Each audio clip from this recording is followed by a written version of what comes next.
birthday nga pala yung totot namin last May 14. Siyempre, aasarin muna natin siya kung magsa-celebrate ba o hindi. Sakto nabunot niya no celebration. This past few days kasi, isang beses na siya nagpaparinig na magbe-birthday siya.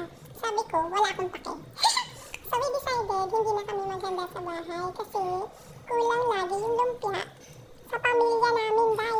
Kaya lumabas na lang kami. Saka, ito na din talaga yung prefer ng mga bata ngayon. Kasi pag sa bahay, matatanda talaga yung nag-i-enjoy, hindi yung celebrant. Charot. Ayun, nag-iaya lang siya sa Ambika, yung indoor playground sa mall. 10 years old na siya, playground pa din ang trip niya. Ano, na-space out pa siya. Narealize na siguro siya na yung pinakamalaking baby damulag dyan. Tapos parang si Kuya Z talaga yung pinaka nag-enjoy dyan, day. Tingnan nyo. Oh, pindot, talon, pindot, talon, pindot, talon. Tapos yung bunso ko si Sage po, tinggit na inggit.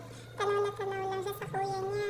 Pag malaki ka na nak, at saka lang na resistensya, pwede ka na dyan, ha? Makipagbardagulan ka dyan. Habang waiting kami sa kanila, niyaya ko si mama mag-window shopping.